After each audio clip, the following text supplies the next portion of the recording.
Hey everybody, JC here. Hope everybody's having a great Monday and start to their week. Thought it might be time to do one of my old school type of FSD videos where it's a ride along and I do some commentary. I'm actually going to go meet a friend of ours on the X platform. He goes by Smokey. He was in Austin and he's traveling back to Florida. He was at a Tesla event in Austin. He's traveling through Houston to go back to Florida. So we thought it'd be a great idea to meet up at one of the superchargers. I agree. So that's what we're going to do. We're going to head out to go see Smokey along the way, and on the way back, I'll get you updated on some things that have been going on, and we'll talk about some other Tesla related events and things going on. So let's go ahead and get the trip started. We're going to use Grok to navigate us. So let's go ahead and start that out. Hey Grok, navigate me to the Tesla Supercharger on Yale Street in Houston, Texas.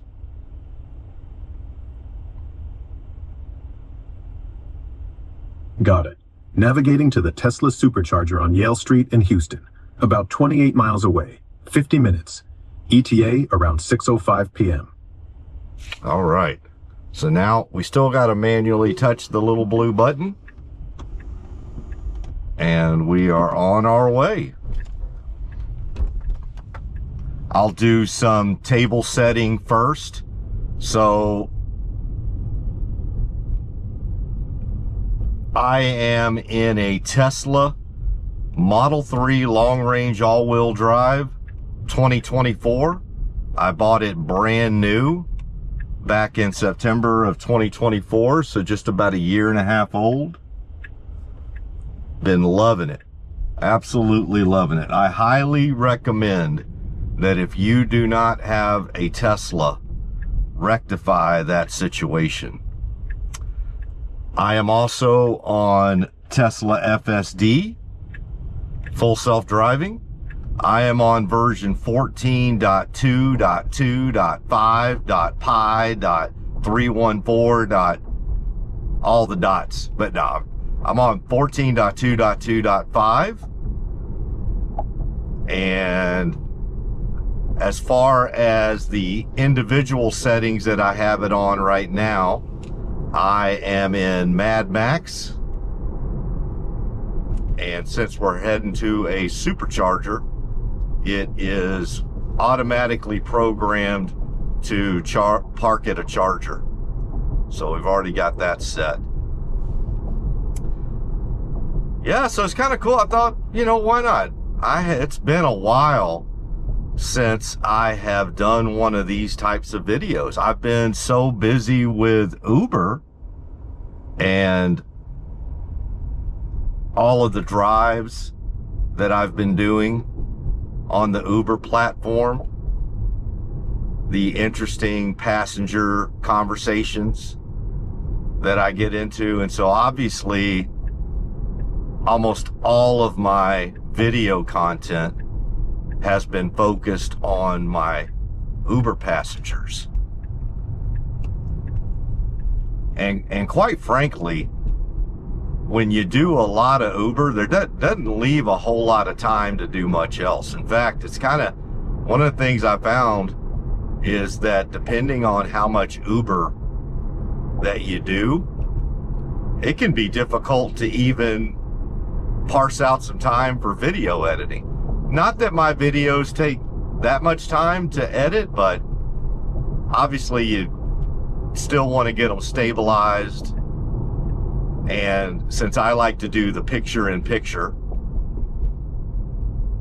type of videos, it does take a little bit longer to edit them. So just sometimes taking the time to set aside to put together those videos when you're also trying to do 8 to 10, maybe some nights, 12 hours of Uber, it doesn't leave a lot of time for that. But yeah, I've really been enjoying Uber. I mean, a lot. I will tell you that it's probably one of the most enjoyable, rewarding things that I have done in a long, long time. We've got the sun coming right in. Oh, of course. Did it go out?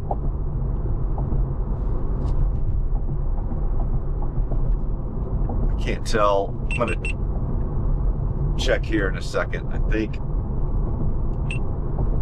Let's see. Yeah. GoPros. Can't live with them, can't live with them. So, sometimes that happens. It just goes out. It may even do it again here pretty soon. I'm going to check. Once we get to a stopping point, I'm just going to check and see, make sure that the camera is actually back on and going. Sometimes that happens to me where it goes out once or twice, and then once I turn it back on for a third time, it's good to go. I don't know if it's like an overheating thing or I don't know, but in the whole scheme of things, not that huge of a deal.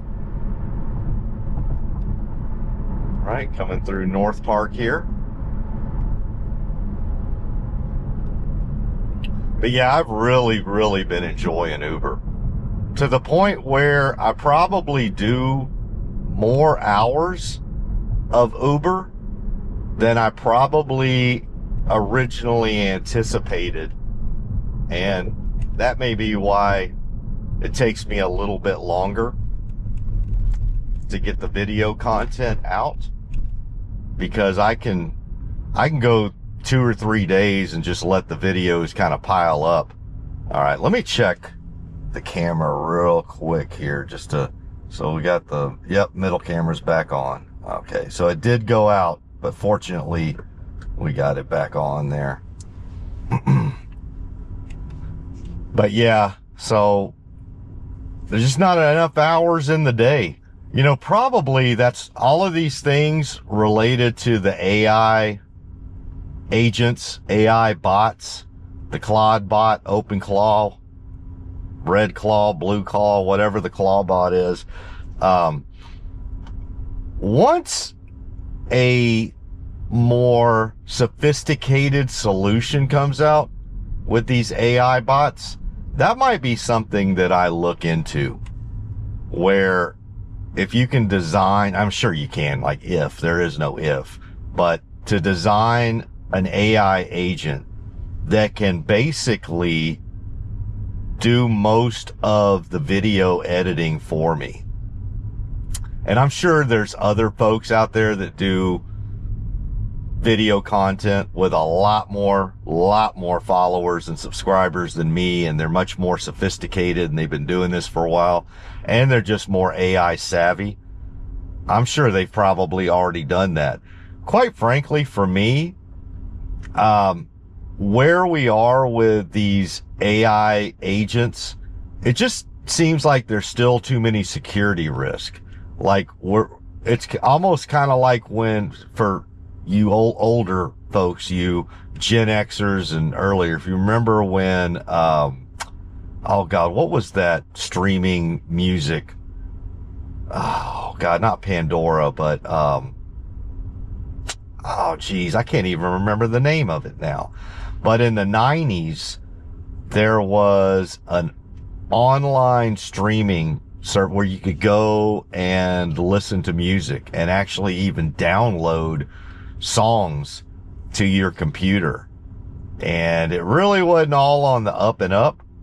And there were a lot of bugs and obviously some security things that went along with it. Gosh, Napster.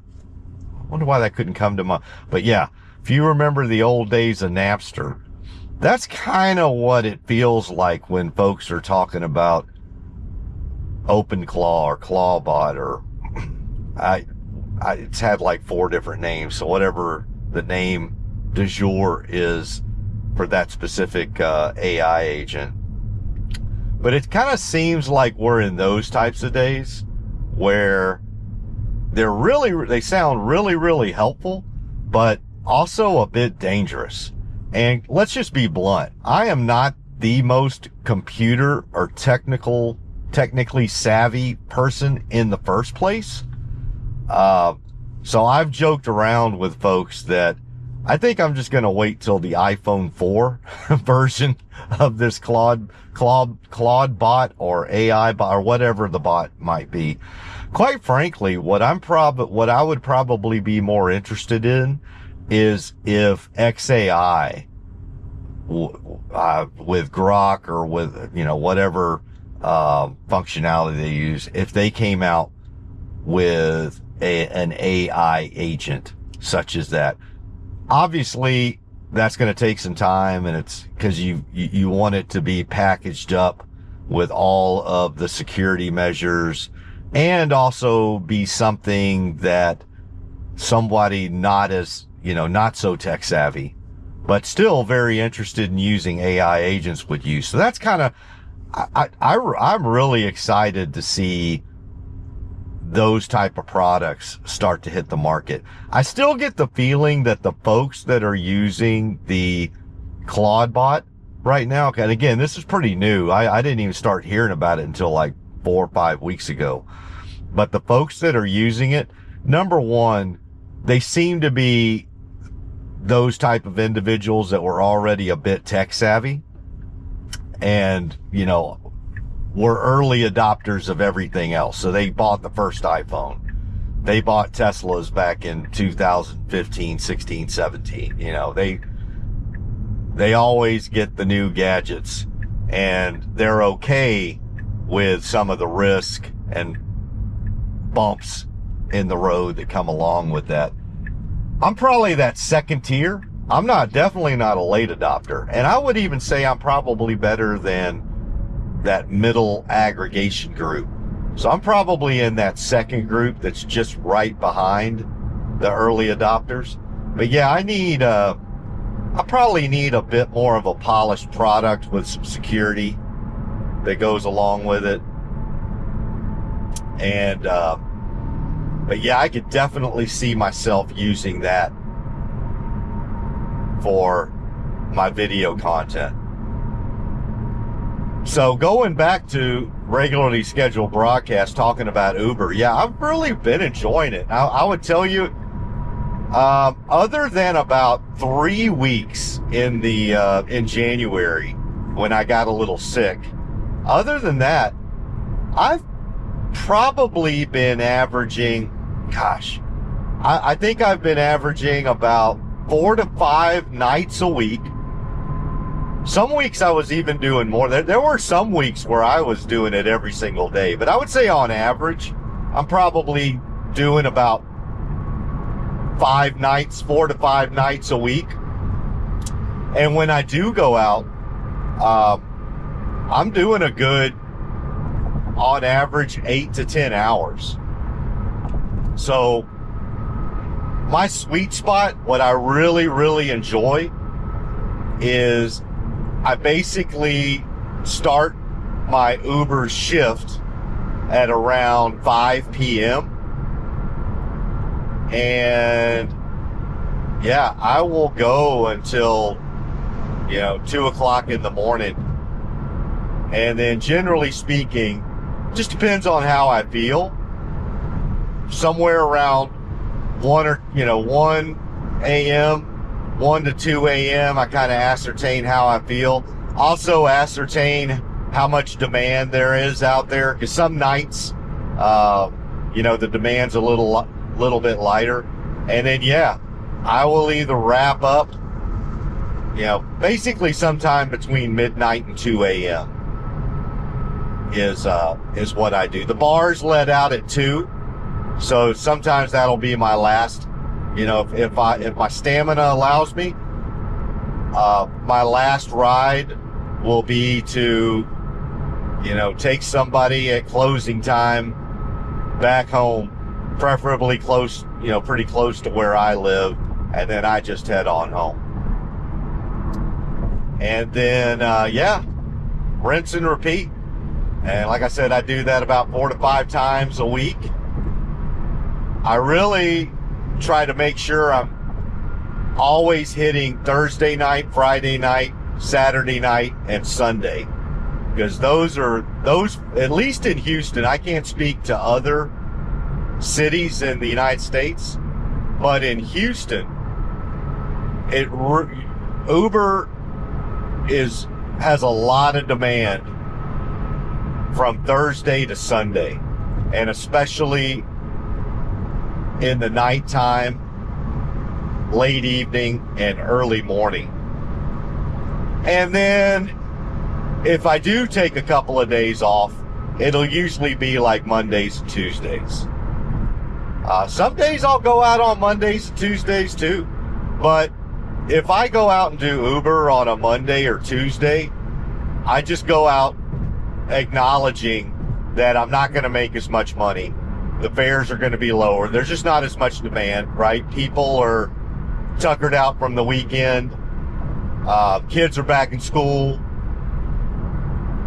And it's just a, overall lighter traffic at night. And so yeah, if I take a couple of days off, it'll usually be Monday and Tuesday.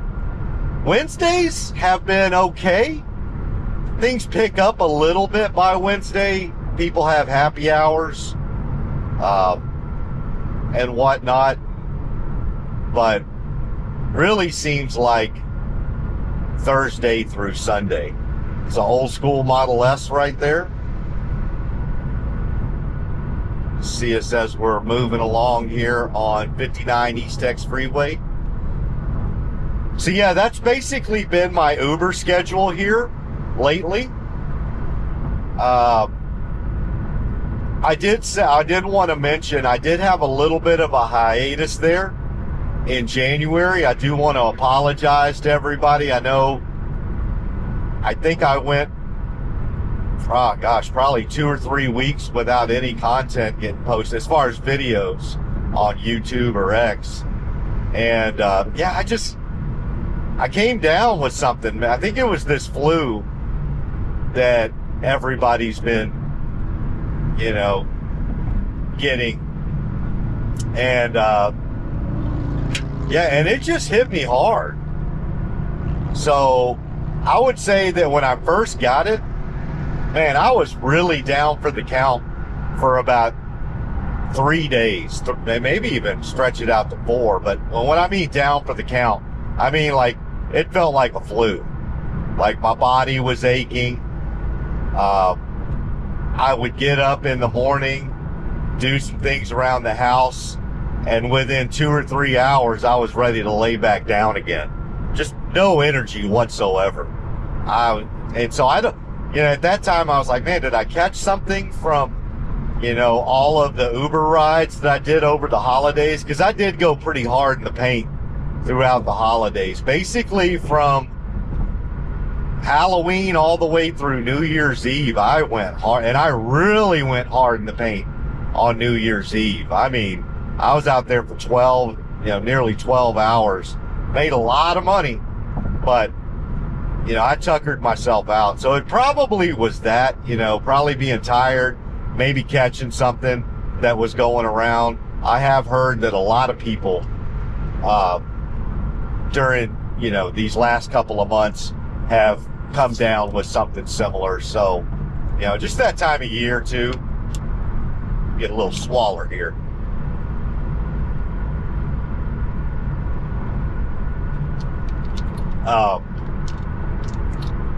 So yeah, I took a good 3 weeks off, just to let it all work out through my system. So obviously I didn't feel like I had the flu after those first 3 or 4 days, but man, I was still just so congested and working through stuff there that it just took me a while. And then I think it was after the second week, I felt normal and pretty much back to 100%. But, not knowing if it might be contagious or not, or I might still be carrying something. I basically gave myself another week just to make absolutely sure. And then I got back to doing Uber.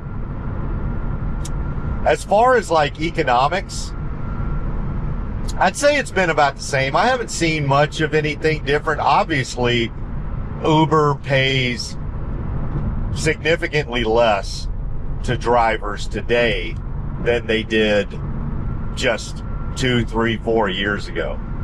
But everybody knows that. So that's really no secret now that, you know, if you talk to one of your buddies, one of your friends that was doing Uber back in like 2021, 2022, yeah, those days are done. Those economics just don't exist anymore. I mean, there were drivers in certain areas of the country that were, you know, just turn the app on, don't even look at the ride or the fare, and you could make, you know, $50 a day. Or, sorry, $50 an hour. You know, and in certain places even more than that.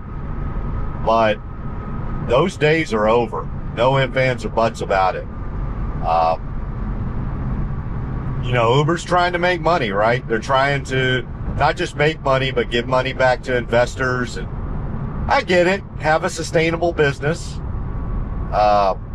And do things for their investor base. Okay, we're slowing down a bit here.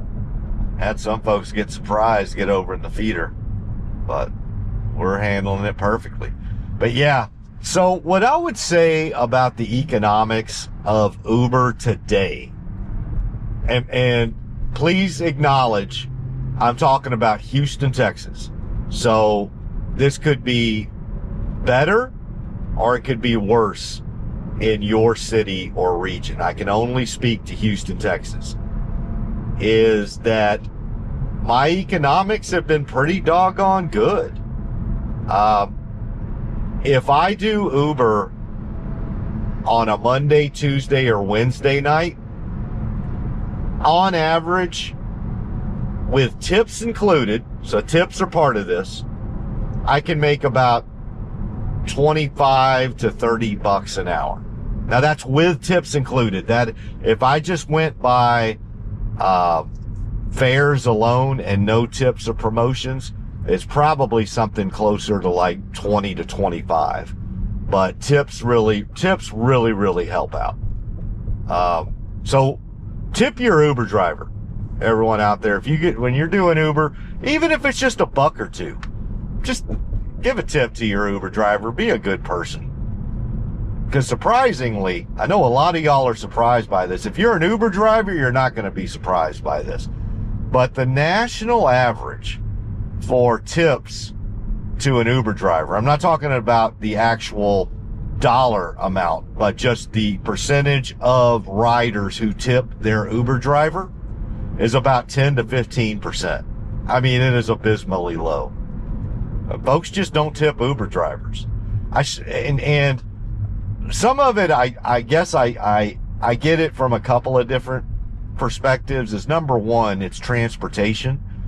And I tell other Uber drivers that I think part of it may be because we are conditioned not to tip for transportation. I mean, you don't tip the captain of an airline as you're getting off the plane. You don't tip the flight attendants, right? If you're getting off a bus, you're not tipping the bus driver. When you get off a train, you're not tipping the conductor or the person in charge of you're just, you're generally speaking not tipping for transportation. But what I would say is the difference with an Uber ride is you're getting personalized transportation. So one thing is, with your Uber driver, you might, if you want, you can either have a nice conversation one-on-one, or you can have absolute quiet. You can have the AC as much or little as you want it. You can have your music. All you ever have to do is request of your Uber driver. Say, hey, do you mind if I get a little music? And, you can even request what type of music. If somebody asks me to play some music, I always play music for them. I've got my hit list, but I'm an old man. I've got my 1970s and 80s rock classics, pop classics of the day. So probably not every passenger's cup of tea. But if passengers have requests, those are things you can't do on a bus or a train or a plane. Now, granted, you got other things, especially on a plane. But I think it's, where Uber drivers get miffed about that a bit is because we're providing a personalized service, and we're using our own asset to provide that service to you. This car does not belong to Uber. Uber does not clean and vacuum my Tesla. Uber does not provide the electricity to charge my Tesla. That's coming completely out of the Uber driver's pocket. So that's, that's probably why, I would say, like, it's different than other transportation. But the other thing I would say that probably goes into it is, I think a lot of folks are just antithetical to tipping culture. Right I watched a great video from a guy named Levi Spires. And by the way, if you're an Uber driver or you're just interested in rideshare in general and what's going on there, 2 channels that I just highly recommend. There's a bunch of good channels out there by Uber drivers, but 2 of the best is, number 1, the rideshare guys. That's Sergio and Chris. And they basically do a weekly live stream. Plus they have some behind the wheel interviews that they do with Uber drivers. And then likewise, they have other kind of shorter videos that pop up during the week. But far and away, it looks like we got an accident on the HOV. Let me put a pin in that real quick. I just want to, oh man, somebody's front end just got busted up. And looks like we got a little bit of oh man, I hate it for those people on the HOV and see they're blocked in. They can't even get out. That sucks. Man, thank God for FSD. But yeah, so Chris and Sergio with the rideshare guys, they're just phenomenal. And by the way, yours truly, JC, I am going to be on one of the upcoming episodes of Behind the Wheel that the rideshare guys do. I'm going to have a discussion with Sergio, and we're just going to have a talk about what brought me to Uber, what I enjoy about it, what I don't like, just have a nice little discussion about it. But so I'm really looking forward to that. So keep on the lookout for that. I'll be on one of the rideshare guys' videos on one of their behind the wheels here pretty soon. So that's one. The second one, and man, I love his personality and just everything about it. But his name is Levi Spires, and he is a Uber driver up in upstate New York. I want to say Syracuse or Ithaca, or I don't know, one of those places up. He's a Yankee. One of those places up there in upstate New York. The Yankee comment was a joke, by the way. But man, Levi is just such a great guy. Fantastic content. If you are an Uber driver or you're interested to understand the dynamics of Uber and all of the emotions that an Uber driver can go through, and understand it from that aspect of being behind the wheel, you got to watch Levi. So he's got a pretty, Levi's primarily on YouTube.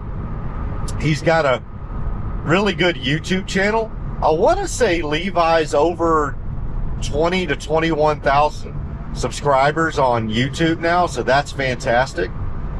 He's also on X, so look for Levi Spires on X. I don't think he's as active on X as he is on YouTube, but I hope that he does do more. He is on X, and he's posted some videos here recently, and he makes some posts, but he's definitely more active on YouTube. So go check out Levi Spires. And what I would say why I like Levi's channel so much is he brings the human element into it. So whereas I would say Sergio and Chris with the rideshare guys, I mean, that's like going to class. That's like, if you're an Uber driver or you're interested in understanding Uber and Lyft and rideshare, and when I say Uber, I mean that euphemistically, let's like Kleenex or make a Xerox copy. When I say Uber, I mean all of it. But that's like going to a clinic, a weekly clinic. Like, they are going to be on the forefront of everything that's going on in the rideshare world. And they're going to teach you all the different things you need to know about rideshare. They're going to have great stories, and they have a humongous following. I think they've got close to 250,000 subscribers on YouTube. So basically, Sergio and Chris are like, from an Uber driver community perspective, I mean, they're Mecca. That's what everybody points to. But then when it comes to the individuals within the community, there's a lot of good ones. But once I discovered Levi, I just really, really love his content. Forgive me here. I'm going to sound a little sappy. And as a jarhead, this is not going to come out of my mouth very easy. But you could tell Eli's one of those guys that has a really kind, sweet soul. Like, he thinks deeply about human beings. I think he's a man of faith. So I think that probably plays a part for him personally. But even above and beyond that, oh, nice move, FSD. Now, you saw the Lexus was trying to get over here. We slowed down. Well, get on over then. Tesla's letting you. What are you doing then, dude? He didn't know what he wanted to do. And see, now watch. The Tesla backed up. We're giving him space. He was about to cut us off. But what does FSD do? Back the hell up and just go do your thing, brother. Go do your thing. So, man, I'm telling you, I would not do Uber in Houston, Texas without Tesla FSD. No ifs, ands, or buts about it. Signed, sealed, delivered. That's it. Oh, where are we going? Oh, looks like we're getting over to we're going to take the Quitman Lines exit. So it's like Tesla FSD, Tesla Navigation's going to take us on a little reroute here. That's fine. We're good on time. But, yeah, Levi is just, he's a good dude with a kind, you can just tell, he's got a really kind, gentle soul. And maybe I like him so much because maybe I don't. I'm the guy with the F-bombs that's Uber and strippers around at 2:30 in the morning, and you know, whatever else gets in the car at that time, and we'll just leave that. But I love my clientele. The clients, I'm the one that chooses to drive that late at night, and personally, I love the conversations I have with those individuals. I like that clientele. But yeah, it does have a little harder exterior to the world. I love listening to Levi talk and express his thoughts and feelings and emotions about being an Uber driver. The other thing about Levi is there is a lot that he and I have in common. I mean, even though he's way up there in upstate New York and I'm down here in the Houston, Texas area, we're both former military. I'm a Marine veteran. I believe Levi was in the Air Force, so we've got that.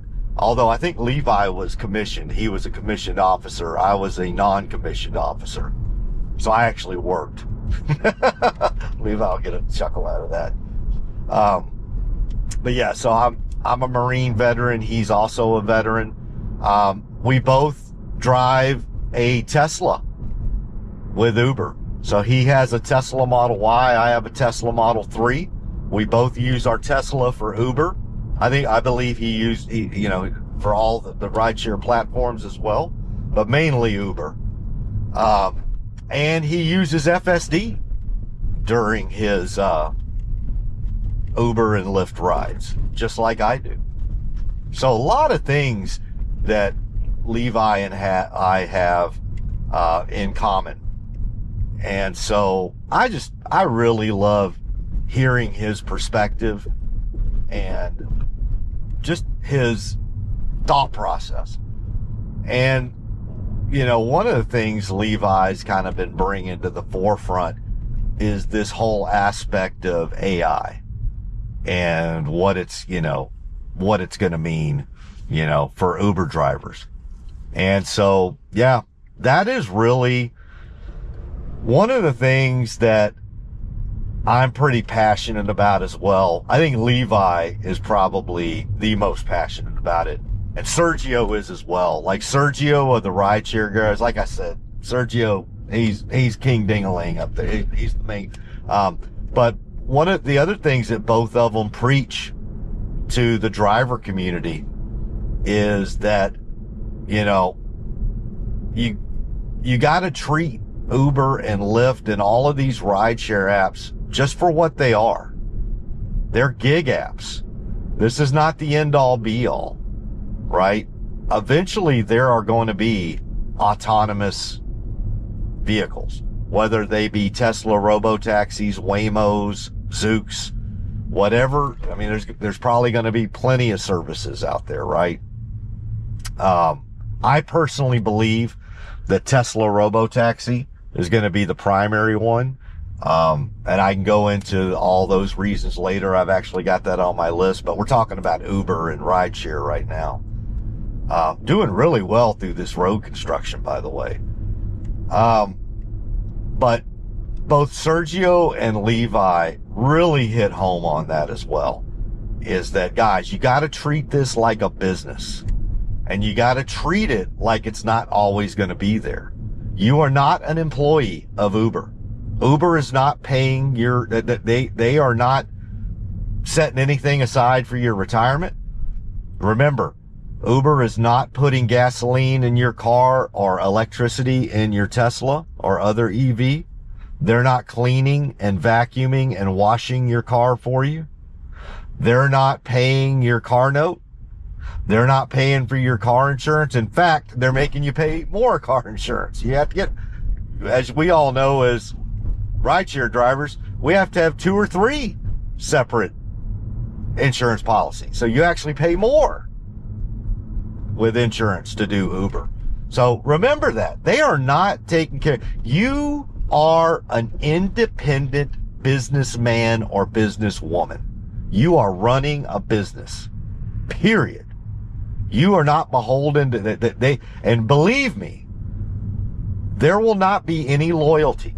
They have created an ecosystem where it's not going to be any skin off their back to have zero loyalty to you as an Uber driver when this ecosystem starts to change. You've already seen what they've done to all the Tesla drivers, right? So Uber has a plethora of advertising about how they're moving to a green electric future. But then go ask a Tesla driver or any EV driver on their platform how much they think Uber is actually incentivizing you to go green and have a Tesla. Because it's zero. They completely took away all those incentives. Right now, there's only one incentive they have in place. And in order to get it, you literally have to accept every single ride they give you, no matter how crappy it is. And I'm telling you, the Uber algorithm will give you crap. That's another thing I wanted to mention about Uber, and I wanted to reiterate this. Again, you are a standalone business. You are using your capital asset, your vehicle, and all you're doing with Uber is you're getting on their platform. You are utilizing their platform, and they are taking a healthy fee. Depending on what location you're at, you're basically only getting 40 to 50% of that fare. Right now, here in Houston, it's somewhere around 40 to 45%. So they're not doing anything they're not, just like, so got the guy out there with a slow down. We're going slow, but I don't think it's because of the slow down guy. So that wasn't really a test. But yeah, they are not doing anything related to your capital asset. And they're not incentivizing you to go green whatsoever. In fact, and I hate to say this as a Tesla nerd, but if somebody were to ask me to take my Tesla hat off, take my Tesla EV enthusiast hat off, and just say economically, 100% economically, if somebody were interested in doing Uber, what vehicle should they get? And quite honestly, I would tell them to go get a 2008 Toyota Celica, rat infested. Just, you basically got a seat in the back. And there are going to be folks that listen to this who don't drive for Uber, but ride it. And all y'all want to do is bellyache about how bad Uber is. Well, I'm telling you why you're getting, when you get that Uber X, right, that you're getting the 2008 Toyota Celica, because Uber is indirectly incentivizing drivers to do it. If you were to ask me what is the most economic vehicle to use, it'd probably be just a shit-infested 2013 Toyota Corolla, 2012 Honda Civic, maybe a hybrid, but definitely not new. Don't even get it within, because Uber does not incentivize. Like, you get you might get up into comfort with newer, but there's so few comfort rides that come through. Most people, are price conscious and they use UberX. So you can use those on UberX. So yeah, just flat out, if it was 100% about economics, about how to be the most profitable on Uber, I would tell you get a 10-year-old Honda Civic or Toyota Celica that you have no car payment on, literally none. You can get it for $2,000, and just run the rest of just run the tires off the thing. And yeah, the passengers are going to hate it, but who gives a fuck? You know why? Because they're not tipping you anyway. I just told you, it's only 10 to 15% of, you know what? Don't even have a radio in the damn thing, because you could put their music on, have the AC be perfect, and they're still not going to tip you 90% of the time. So I'm telling you, that would be the economic way to do it. I hate that that's the truth, but it is. That is just 100% the truth. So I love doing Uber in my Tesla. I love showing people my Tesla.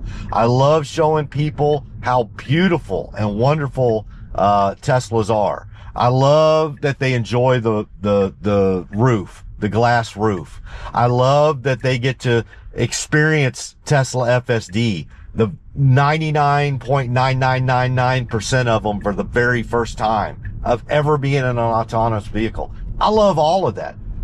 But you know what? That's me. If you're asking how do I get the most profit out of doing an Uber ride, I would not do it in a Tesla. Nope. I would not do it in any of these vehicles that most people. I would get an old, something that it's old but reliable. That's it. That's it.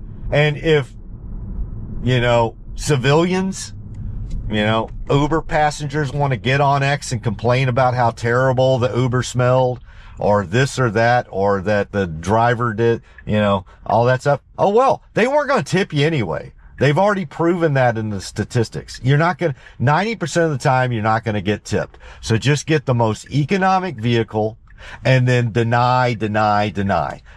I mean, nuke your acceptance rate and just set your thresholds at whatever it is for your city. 20 bucks an hour, 25 bucks an hour, 30 bucks an hour, whatever you think is right for your city, and the time of day you're driving and what's going on. Then set your thresholds and then just don't accept, hit X on them until one hits your, threshold, right? And Uber's going to send you little nasty messages. Uber's going to, tell you your acceptance rate is getting dangerously low and you're not going to be on advantage mode anymore, blah, blah, blah, blah, blah. It doesn't matter. None of it matters. They need drivers to go pick up passengers, period. You are going to get a ride and you're going to get one at your economics. Will you have to wait? Yeah, that's the thing is, you may have to sit and wait a little bit. All right. We're making our left turn here. Great job. Yeah. I think that's the thing that a lot of Uber drivers have angst over is they don't understand that you may have to sit parked for 5, 10, 15, 20 minutes, sometimes a half an hour before a ride comes through that hits your threshold. But here's two things I can tell you. Number one, a ride will come through that hits your thresholds. They always do. You know why?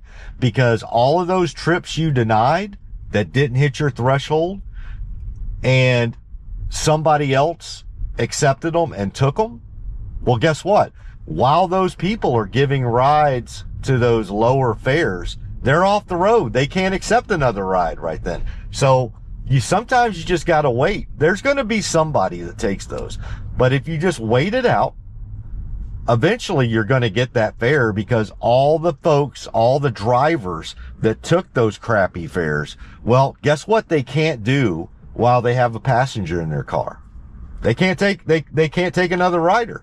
Right? They can't get to another rider. So just do that. The second thing I was going to tell you is, the best approach I've seen to do an Uber with thresholds is because you may need to park. Now, on a Thursday, Friday, Saturday, Sunday, you're probably not going to have to park that long. I'm just going to be blunt. At least in Houston, Texas, I rarely have to go 5 to 10 minutes without having something meet my thresholds. But on a Monday, Tuesday, or Wednesday, yeah, you may have to sit there sometimes for a half an hour. What I would tell you need to do, and you should be doing this anyway if you're doing Uber. If you're doing Uber, you are a gig worker. You're running a business, right? So have something else going on. Right? Whether it's another side hustle or whether it's, I don't know, anything else that either brings you, value economically or something you just enjoy doing. So for me personally, the two things that I will generally do are actually, there's about three things that I'll do, while I'm sitting there waiting. Number one is, and those of you that are on X know this, I'm a pretty avid user of the X platform. I don't have the hugest following. I'm getting pretty close to 12,000 followers. Close, couple hundred more. Go on, let's get there. But so obviously I don't even know if you'd call that mid-size. I think if you're at, 11 or 12,000 followers, you're probably still considered a small account. By overall standards. But yeah, that's where I'm at. Fortunately, I am monetized on X. So I do, and I don't make a lot, but I do, make some money every couple of weeks from X. So that's one thing I will do when I'm sitting there is, I will, look at things on X, provide my thoughts on people's posts. I may make some of my own original posts, thoughts that might come into my head, while I'm doing an Uber ride or an interesting conversation that came up or just something that's on my mind. And I'll go on X and post or comment about that. So that's one of the things I do. And that's a value add for me because I am monetized on X. So I actually, I make money from posting on X. So that's one thing that I'll do. The second thing I might do, and this is probably, I do this less often. Probably should figure out a way to do it, but, I know a lot of people actually will do some video editing in their car. So like, I do video content, as part of my Uber rides. And I know some folks, that are Uber drivers, that also do video content or do any sort of YouTube comment. That's one of the things they'll do if they're sitting waiting for something to hit the thresholds, is they'll do some video editing. They'll have their, Apple Mac or computer with them and just sit there and do video editing while they're denying rides. Just look up, oh, that ride sucks. Hit X, go back to video editing. So that's one. For me personally, one thing that I've also been, so I need to probably do a little more of that. I could probably bring, so I just always forget to bring my, Apple Mac with me. The third thing that I do, and this is just specific to me, is I'm really trying to improve my Spanish speaking skills. So I've got pretty good Spanish comprehension.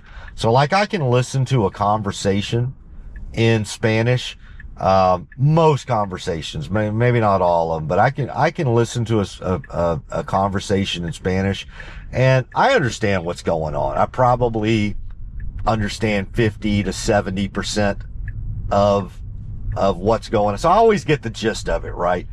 But when it comes to like actually talking, like going that next step, like somebody asked me a question in Spanish, right?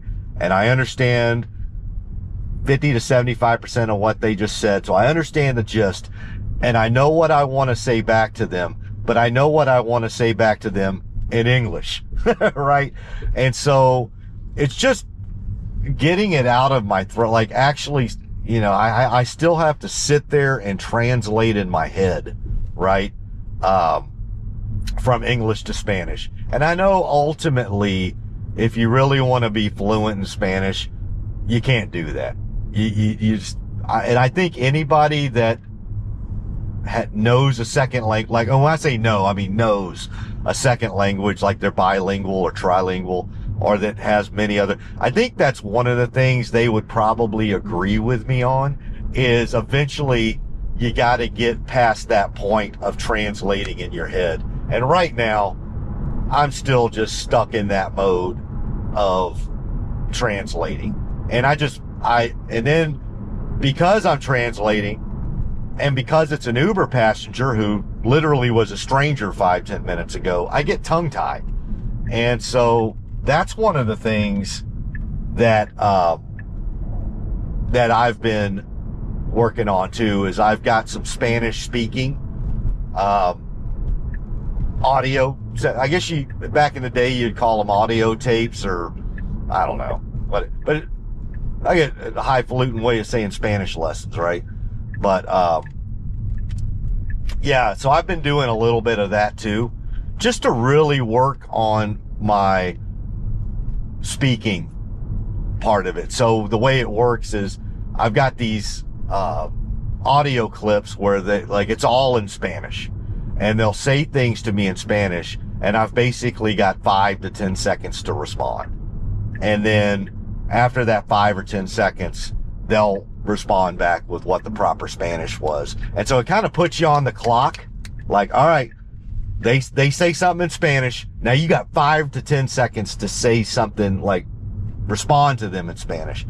And so it really, that's kind of the skill. And it's just me. Do I absolutely need to be able to speak Spanish more fluently and better? No, I don't.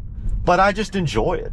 I live in Houston, Texas. I love the city I live in. I'd say 7 to 8 out of 10 of my Uber passengers are Hispanic. So, it makes sense. And plus it's fun to learn another language, right? It exercises a part of the brain. All right. Well, we have made it to the Yale Street Supercharger. let's see how we do in here. Let's see, we're gonna go find us a charger. Let's see how we do here. All right, looks like it's found us one. There we go.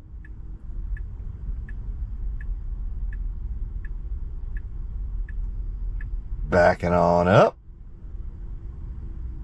Perfect. Well, how about that, guys? We just drove for nearly, what, let's see how long was, I can tell by the, not that one, that's the middle cam, for about 50, almost an hour. You noticed, I never did a thing.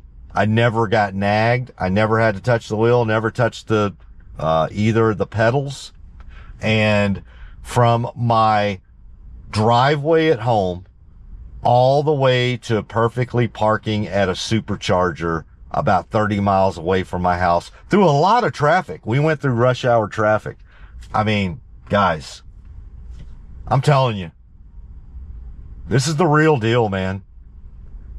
Tesla robotaxis, autonomous robotaxis, and cybercabs. And we're going to talk about that. I know I took up all the discussion coming here talking about Uber, and I wanted to do that. But I do have on my list to talk about some other things, and robotaxi and cybercabs is one of them. But you just saw that. Like, this is going to happen.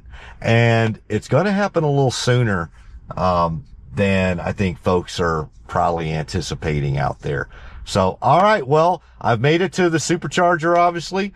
I'm going to meet up with Smokey here in a second. So I'm going to go ahead and shut it down and go ahead. Might as well get a little bit of charge while I'm here, although I don't need it really. I'm at 65%, but we'll say hey to Smokey and then let him get on his way to Florida, and we'll get back in the Tesla here in a little bit. All right, everybody.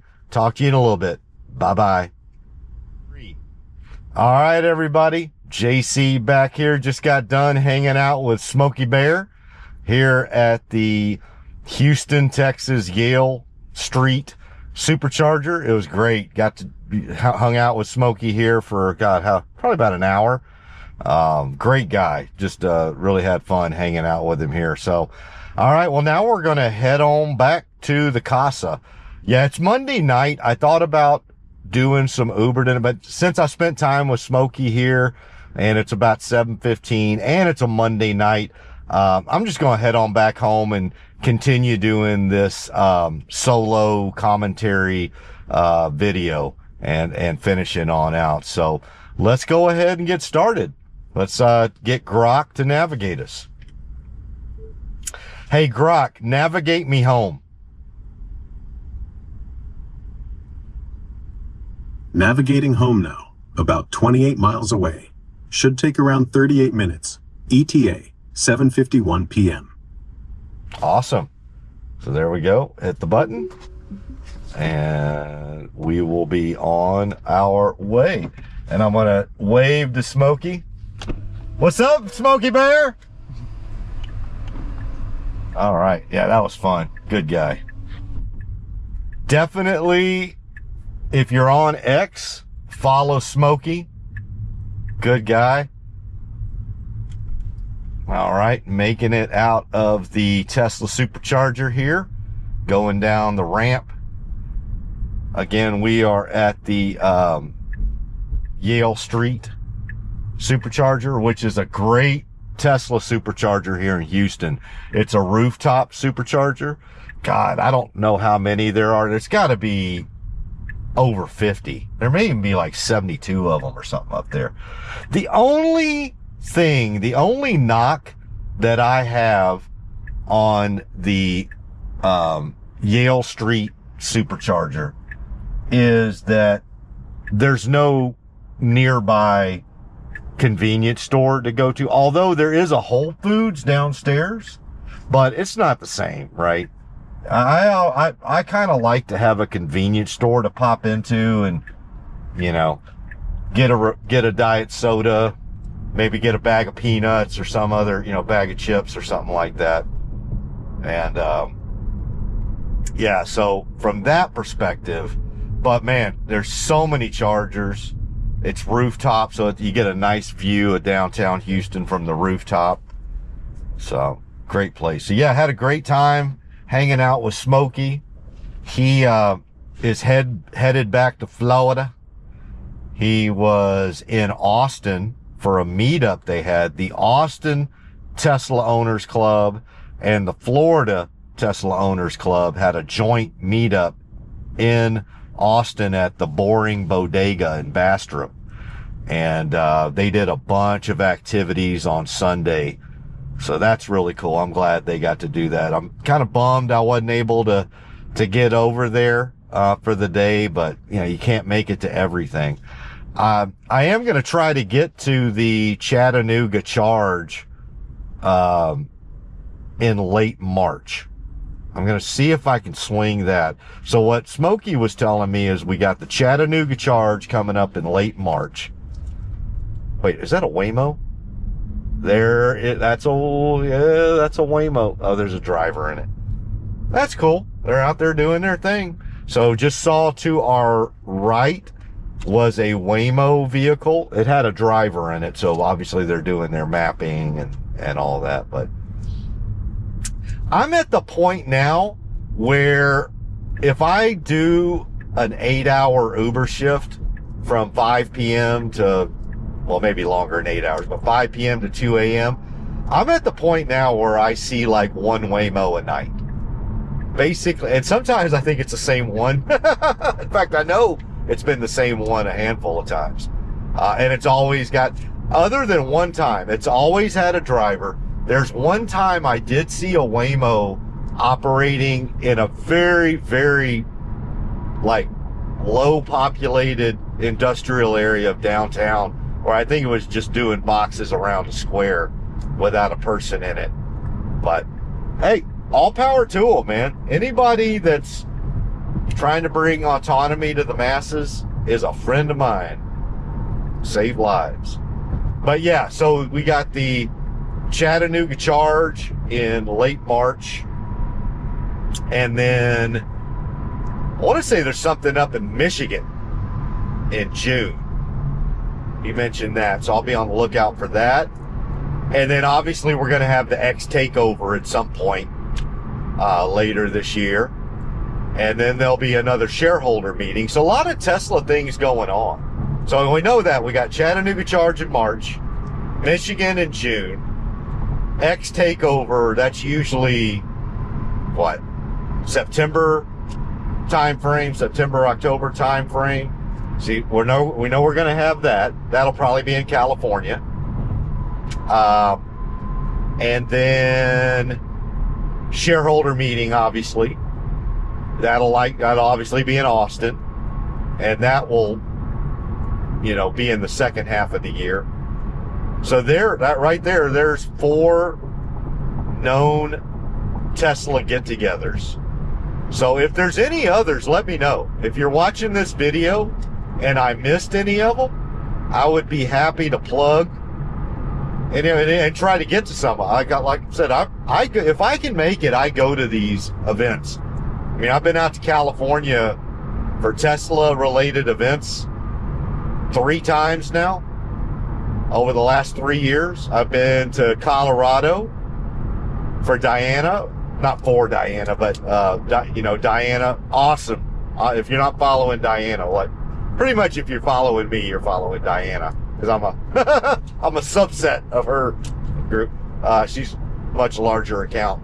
But Diana runs the Denver club and does a phenomenal job. And man, they had a great event up on Pikes Peak. So maybe they'll have some sort of event that everybody gets together for. Yeah, if anybody else is doing events, let me know. Because if I can swing it, I'll try to make it to as many of these as I can. If my, family schedule, if you will. Do have a little bit of news. I was trying to figure out when in March that the Chattanooga Charge was, because my oldest son just recently got engaged. And he just got out of the Navy. So he finished up a 5-year, is it 5 or 6? Maybe, yeah, I think 5. Well, was it 6? Anyway, 5 or 6 year enlistment in the Navy. He's done. And he's just got out recently. And he is moving to the Phoenix, Arizona area, which is where his fiance, he's engaged now. His fiance lives there. She is a nurse, which is great. And yeah, so I will be going to Phoenix, Arizona in March. I think it's mid-March. I have to check my calendar. But they're having like an engagement party just to celebrate their engagement. And so I am going to go out to Arizona for that.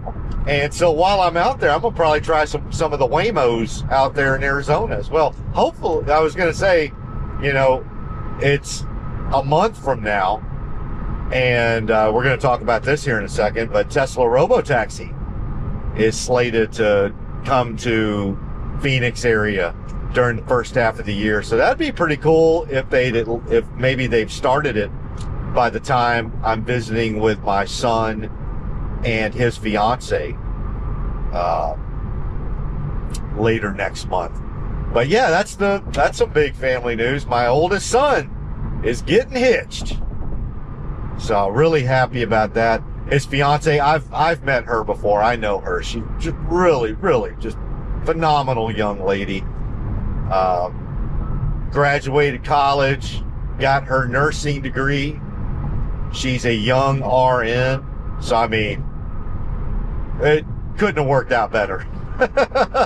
Now if she can just get my son in shape. Nah, I mean we're obviously proud of my oldest, you know, doing a stint for our country, learning a bunch of cool new skills, and he's lined up a job as well, really good job that he'll be starting. But yeah, so things are going great there as well. So I think I went through the list there. Yeah, so what I'll end there with is if there are any other known planned events that I didn't mention, let me know or leave it in the comments, because I'd love to know. And if I can make it to, you know, I will try to do that.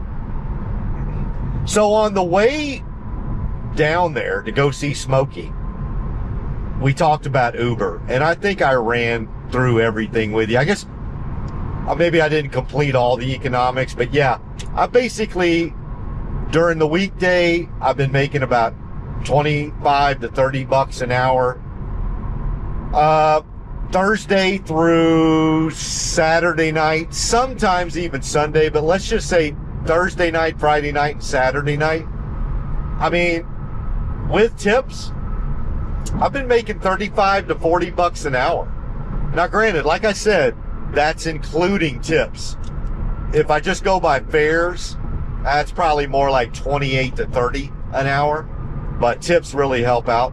I've also, I mentioned that the national ratio for tips is about 10 to 15% of passengers tipping.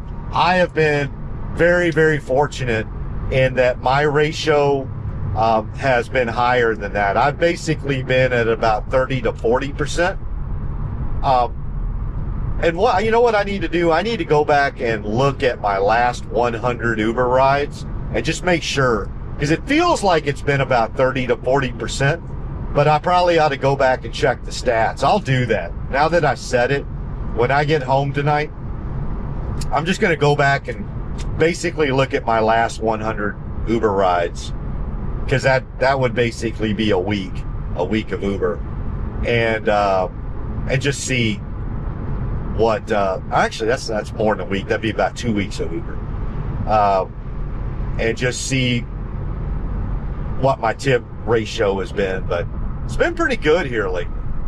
I'm going to tell you what, for those of y'all that do own Teslas and you're interested in Uber, man, FSD pays for itself with Uber, because I think I've gotten a lot of tips just letting people experience FSD and talking to them about it and walking through it. But yeah, so again, I don't want to prolong the Uber discussion, but yeah, that's basically been my economics here lately, is about 25 to 30, probably more so like 20, closer to 25, but we'll just say 25 to 30 dollars an hour, Monday, Tuesday, and Wednesday.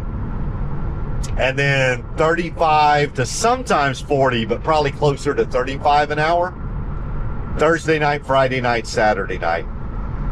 And then Sundays are just swing days. That can be hit or miss. Some Sundays, you're back down there like in the $25 range, like a normal weekday. But then there's some Sundays that it's like you're in the 35 to 40. A lot of times Sundays depend on the weather, events, really the weather.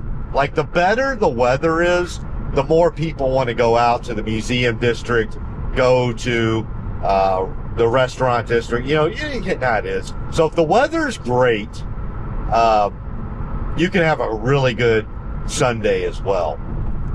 But when it gets cold, it's more like a weekday. So, yep. So that's how it's been going with Uber. I've been enjoying it.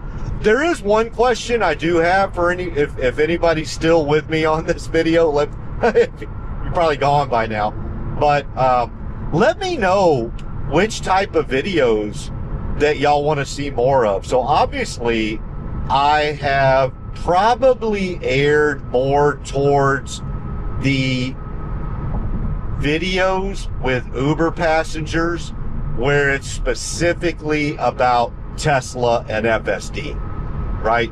Because I think those are the ones that, at least to the folks that subscribe and follow to me, they're probably more interested in watching those first time reactions. But let me know in the comments if there are different type of videos that you want. One of the things I've thought about doing as well is, instead of just doing the entire drive every time, because I think everybody knows by now with 14.2, this shit just works. So it's like, sometimes just showing you a video of FSD working for 45 minutes is like, duh, dude, we get it. We've got the same thing.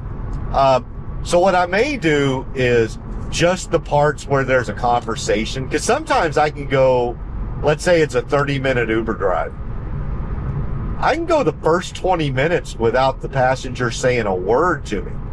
And then at the very end, like literally right before I drop them off, they're like, has the car been driving us the entire time? And I'm like, yep. They're like, holy moly. And so the last 2 to 3 minutes of the drive, we have this fantastic conversation, but nothing happened. We didn't talk during the drive. So I get a lot of those. So I get way more of those than I get like a discussion throughout the drive. And so quite frankly, I've been focused more on those drives where the entire drive involved a conversation. And those where something didn't come up till the very end, I've kind of left those on the cutting room floor, if you will. So let me know if y'all want to see more of those. I could probably, because they're shorter, I might just do like a mashup of some of those, like, maybe combine 3, 4, 5 small conversations into one, so that it's at least like a 15 to 20 minute video. So let me know if that's something, or no. Some of y'all may say, no, we just want to see FSD do its thing. We don't even care about you. So no, I'd rather have the long form video. Also, there are times when I have really cool conversations with passengers, and I just won't post them because I'm like, I'm just not sure my subscribers or my followers will really be that interested in it. Some of them I do post, right? So like if I'm talking to an AI guy about AI, I'm going to post that. If I'm talking to somebody about something really, really significant that I think could affect other people's lives, I'm going to post that. But quite frankly, I'd say if I have 10 conversations and nothing in that conversation comes up about Tesla or FSD, 9 out of 10 of those hit the cutting room floor. But let me know if there's any other subjects. Like if I know I'm not a big enough account to do this, but I know some of the bigger YouTube accounts, they'll even set up separate channels, right? They'll have like their main channel, which for me would obviously be Tesla FSD videos. But then they might set up a second channel like, hey, this conversation had nothing to do with Tesla, nothing to do with FSD, nothing to do with AI, nothing to do with engineering, but it was a great conversation. So here, I'll post this. Maybe you want to watch it. Let me know if that's something anybody would be interested in or no. I mean, if it's not, then again, this is just customer outreach, right? To get the feedback. All right, let me take a swaller here.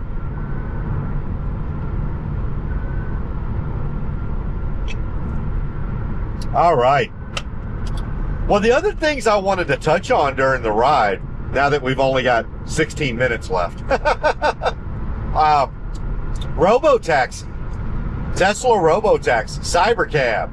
Man, a lot of cool things going on there. So obviously Robotaxi progress has been significant in Austin and San Francisco. They still are currently only in 2 locations, Austin and the Bay Area. They are, let me check my stats here. So as of today, at least a couple hours ago, it may have even increased by then, but when I checked a couple hours ago, we are up to 396 robotaxis. So basically 400. And that's, let me see here. That is 89 in Austin, with 8 of those 89 being completely unsupervised, no driver. So we have 8 robotaxis in Austin completely empty, nobody driving it. So basically just like a Waymo is today. The other 81 are what are considered supervised. It's still being like there's nobody in the driver's seat, but it does have a supervisor in the passenger seat. And then in the Bay Area, we've got 307, but all of those are supervised, and all of those have the supervisor in the driver's seat. Basically, the 307 in San Francisco are exactly like what I'm doing right now.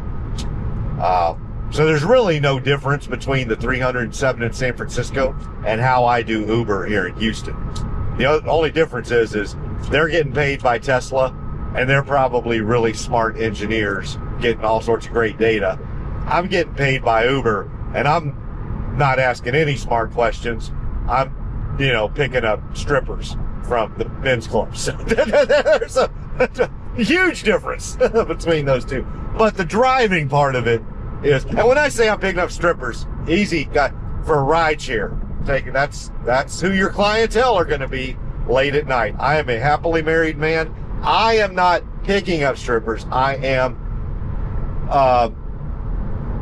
giving them an Uber ride. God, that didn't even sound right. They're getting in my Uber, and the Uber is, with FSD, is delivering them home. There you go. That sounded better. So yeah, it has grown significantly. Got to remember, we had 11 vehicles back in June, July of last year. So what is that? 8-9 months ago. 11 vehicles. And then we got up to about 200 total robotaxis at the beginning of this year. So when the clock struck January 1st, 2026, we had about 200 total combined for Austin and Bay Area. And that was probably about 30 to 40 in Austin, and the rest 160, 170 in the Bay Area. And like I said, as of today, we're up to 400, 396 to be exact, but 400. So that is awesome. It's going to be interesting now a lot of the developments that we're looking for is obviously continue adding vehicles to the network. So let's see that go from 96. Let's get up to 400, past 400 to 500. Want to see it total grow. But we also want to see more completely unsupervised in Austin. So we're up to 8 now. That's great. But let's get more of those. And then also new cities. So Elon mentioned in the Q4 earnings release, and it was even in the slide deck, that there's 7 additional cities that they have planned to launch Robotaxi in the first half of this year. Houston, Dallas, Phoenix, Vegas, Jacksonville, Tampa, and Miami. Oh, actually, is it Jacksonville or Orlando? Let me read. Sorry, Jacksonville peeps. I think I got that wrong. Yeah, it's Houston, Dallas, Phoenix, Las Vegas, Miami, Orlando, and Tampa. But if I'm not mistaken, I don't think Tampa's that far from Jacksonville. It's just on the other side of the state, the thin part of the state. So, but yeah, so far, we are 2 months in to the first half of 2026, and nothing has been launched in any of those cities. And I'm here in Houston, and I do Uber just about every night, and I definitely have not seen any Tesla Robotaxis roaming around here. But unless you count me. Yeah, definitely want to see some developments there too. And then there's going to be other cities after going into the second half. The next thing is Cybercab. So going into this, talking about 2026 and the expansion of Robotaxi, one of the big parts is going to be the Cybercab. And man, there's just been some fantastic news on Cybercabs. So I think everybody knows there's been a bunch of prototypes roaming around for the last, couple of months.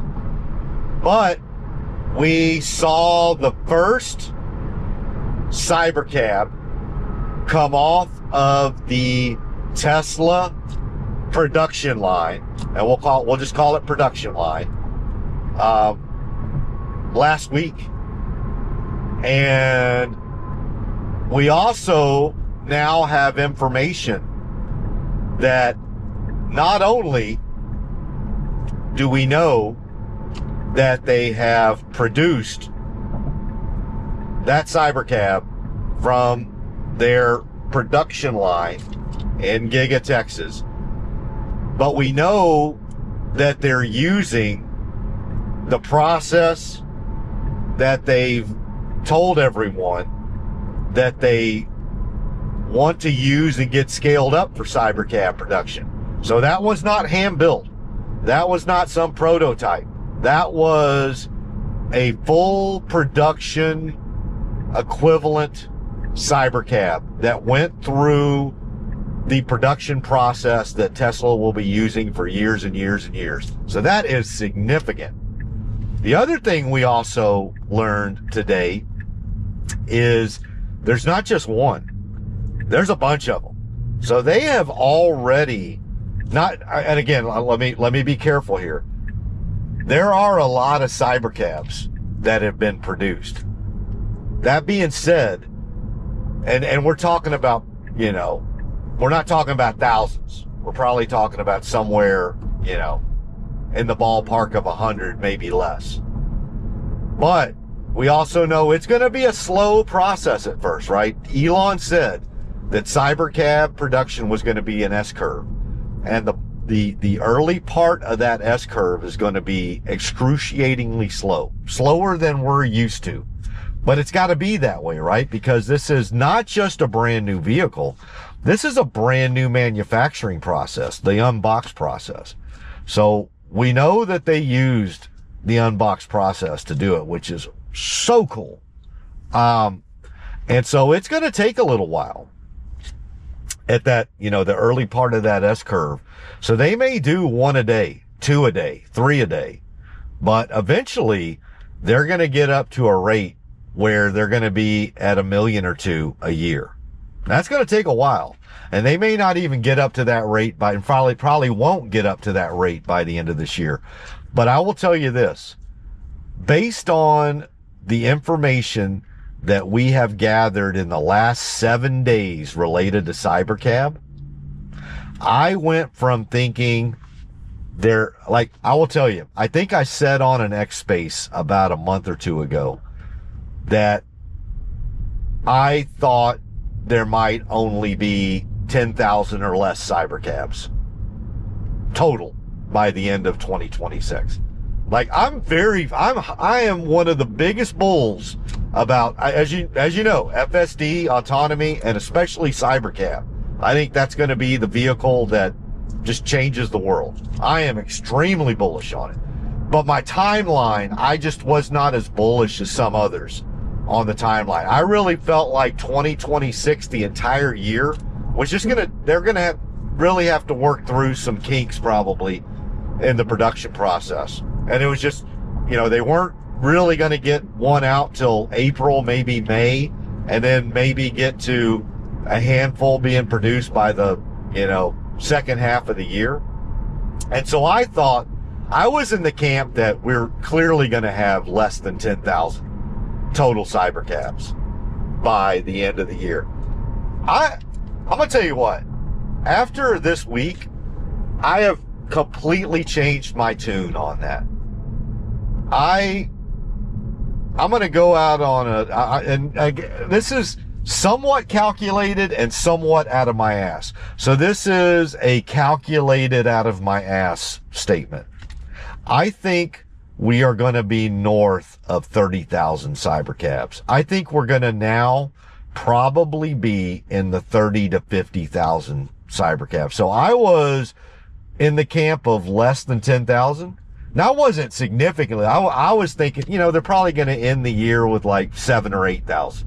That's what I thought. But everything we've learned in the last week or two, I think they're going to be in the tens of thousands, and I think the healthy tens of thousands. I do. I think they could be above 30, probably maybe even in the 50,000. I'd love to be wrong to the downside. Hell, be at 100,000. I don't think even with the good news that we've had, I'll put it to you this way. I think I am now proven to be clearly wrong on my 6,000 or 7,000 estimate. I think so basically what I'm saying is, don't listen to a damn word I say about Cybercab even now, because I was clearly wrong before. They're clearly going to be above that now. I think they'll be in that 30 to 50,000 range. I would love to be wrong and they get, between 50 and 100, but that's where I think it's going to be. I think they're going to have 30 to 50,000 of these by the end of the year. And they are just going to flood the Texas market with it. Houston, Dallas, Austin, San Antonio, El Paso, Abilene, Corpus, Wichita Falls, Beaumont. Come to Beaumont, baby, my hometown. Dude, you know how I would love, oh my God. Here's my dream. My dream. Now this place, the exact place doesn't exist anymore, but the area is still there. Have a Tesla Robotaxi go by the area where I grew up in Beaumont, by where that old trailer park was. Man, anyway, that's just me. That's a dream. But yeah, come to Beaumont. Granted, Beaumont's not a big town. It's about 70, 80,000 people, but it's kind of right in that mid-size, town. So obviously Houston, Dallas, San Antonio, Austin, El Paso, of course, even Corpus, you can add Corpus in there. Those are all big cities, or in that, 3 to 500,000. But even when you get below 100,000, you got like Beaumont, Tyler, Waco. You got Midland, Odessa. Oh, now that would be great.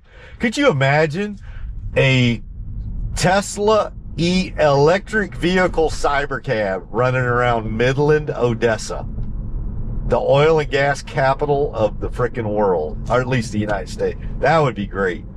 But we can do it. So yeah, just flood Texas with them. Just flood them. People here love Elon. I mean, for the fact, not everybody obviously, but people are big supporters of Elon and Musk Industries and all things Elon.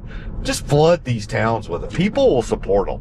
You know, even people that don't like EVs, they like what Elon's doing from a business and engineering and technology perspective. They just love his vision, the progress he wants to bring to mankind. So Elon, not that he will, but if he ever watches this, just flood this state, dude. Flood it with cybercabs. Flood it. Like, there's an old saying my granddaddy, my pawpaw, used to say, sometimes, son, you just gotta act and then beg for forgiveness later. You know, there's sometimes you want to ask for permission and then do something, and then there's other times you just go do it and beg for forgiveness. And I'm leaning towards the latter. Flood the state, and if you have to go hat in hand to somebody and beg for forgiveness, oh well. So yeah, that's Robotaxi progress, Cybercab production, all just going great. So we touched on the only thing we didn't touch on during the drive, as we're arriving at my house perfectly. It's backing up so I can charge. Look at that. I have not done a thing for the last 2 hours. And y'all say this doesn't work. The only thing we can talk about was the new Cybertruck variant. So they came out with a $59,000 dual motor, all-wheel drive Cybertruck. I mean, and but you got 10 days to prove that you want it. So what I think's going to happen, it's just me. Elon said he's going to keep this pricing of $59K on the Cybertruck for 10 days to see what happens. Here's my take. If the demand is high, if orders go through the roof, I think they're going to keep the pricing there. I think they will. I mean, it makes sense to do it, right? Because if you can get enough demand, then your production cost will go down, right? And they can actually be profitable at that $59K. But if folks don't do it, if folks don't make the orders, if you're one of those out there like, well, I'm not going to order now because he's probably going to drop the price again. No, that's not what he's going to do. If you don't order now, this thing's gone. This was all a dream. You'll never see it again. So do not do, if you want a Cybertruck and you've been waiting just because of price, order now. Like, it's not going to go lower. That's not what he's doing here. He's not. This is literally like, all right, I'll test this out. If it works, I'll stay at it. If there are not orders for this thing, then that's it. They're just going to be, for the time being, they're just going to be content with selling 30 to 40,000 of these a year, and then just wait till Robotaxi, because here's the deal. They're going to be able to use these in the Robotaxi network extensively. So put it to you this way. There is zero issues with Cybertruck from a long-term perspective, because they're going to have so much utility in an autonomous framework with Home Depot, Lowe's, package delivery, movers, all that, like zero. Like long-term, the Cybertruck's here to stay. That's going to happen. What we're talking about is you personally, you know, that knucklehead out there who complains about the pricing of the Cybertruck, and that's the reason you haven't gotten it. If you don't act right now, this is gone. Like, the next one you're going to get is going to be fully autonomous, and it's going to be at a Lowe's or a Home Depot. So if you want to see this pricing, act now. So that's really the only thing I actually even had on Cybertruck. So yeah, a lot of great things happening in the Tesla space. The only other thing we didn't talk about is obviously the XAI I'm sorry, the XAI SpaceX merger, and then the upcoming SpaceX IPO, and then a potential merger with Tesla to bring it all together. That is a whole nother video all by itself. But I will definitely put that on the docket to talk about. But I think we talked about a bunch of good subject matter. We got through Uber, talked about Robotaxi, talked about Cybercab, and we talked about the new cheaper Cybertruck. I shouldn't say cheaper, just a better price, because it's the same damn Cybertruck. I mean, dual motor, all-wheel drive. I mean, good God, for $59K. So I'm going to go ahead and shut her down. Kind of nice to do one of these solo FSD rides with commentary the whole way. I did not do a thing. You saw it. I never touched the steering wheel once, never touched the pedals, never got nagged. I mean, just get me, guys, just get me out of the damn driver's seat at this point. You saw it. I didn't do a damn thing. And that was through the entirety of the city of Houston. That's some rush hour times. All right, guys. Well, I'm going to shut her down. You know I love you. And I'll talk back at you soon. My next video may probably be, I'll probably have some Uber videos for the next stream, but I will definitely try to do a better job of getting more of these solo FSD drives in with my commentary going forward. All right. Love all of y'all. Talk to y'all again soon. Bye-bye.